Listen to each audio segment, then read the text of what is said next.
Hey everybody, welcome back to another movie review. Hope you guys been enjoying the content on the channel as of late.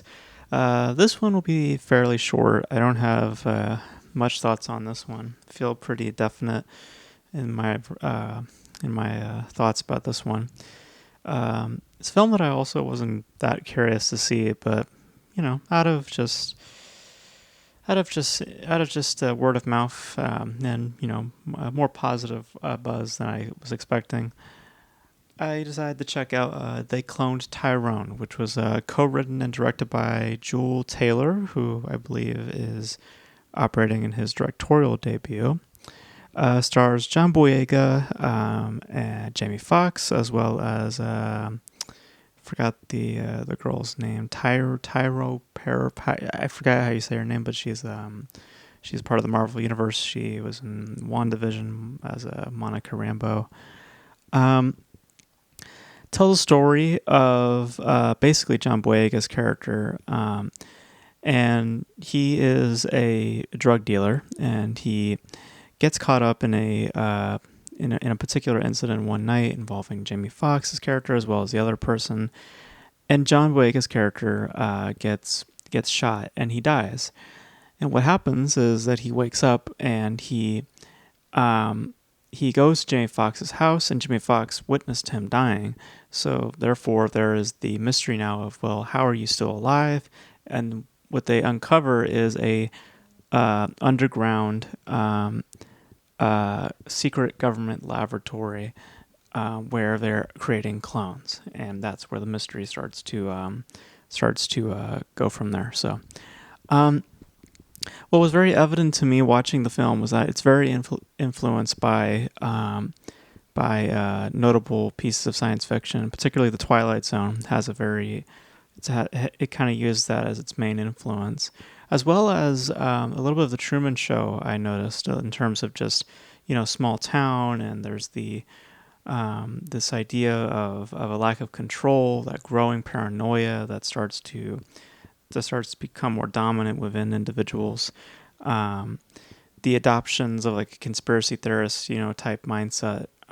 These are generally the ideas of They Cloned Tyrone. And then there's the added influence of Spike Lee, who likes to create a certain commentary within his films, a certain social commentary. And there is a build towards that, because when the film starts, ultimately it is about atmosphere and dripping in style. And I think, to me, for the start at least, it led to some fairly intriguing paths. I found myself engaged in its style and engaged with the characters, even though the trio itself is complementary, but it's also very showy. Like, there is some lack of believability. For example, like, I didn't buy John Boyega as a thug. I could hear him putting on the deep voice. I also think that Jamie Foxx, while again humorous, he's always humorous in his parts, or he brings a certain humor to his parts, a certain comedic level. I felt kind of out of place for me. But I think that what ultimately kind of killed it for me was its as like I said, it has that Spike Lee almost influence as well with its craftsmanship, but more so in its ideas of commentary, and it's a point to address a certain social or a certain political idea, which is this hatred towards blacks and minorities, and blacks conquering whites. Basically, a progressive sensibility that it becomes much more evident as time goes on. And the best way I can say is that the movie starts off as something of like The Vast of Night, which I'm not sure if any of you guys have seen, which I thought was a very good film, like a nostalgic throwback and all that sort of stuff, and it played very well. It starts off as that, and then it progresses into this liberal type mindset that I think really undermines the atmosphere that was established. And what you get from it is something that has interesting influences behind it, and it has a really, really appealing style to it. Um, and ultimately, fair performances to follow.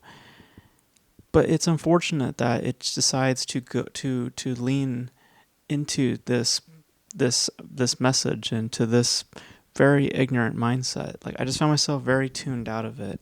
I mean, it's occasionally funny just by the wordplay and just the way it's written. It's very culturally inspired, um, but um, but I hate that the politics are present. Because it led with style and led with craftsmanship, and but ultimately ended in the realm of politics. And it just sucks that it had to be that way. Because it started off on the right foot, and then it just ends in territory, that is so familiar in mainstream culture. So I think that for the first half of it, I found myself enjoying its company.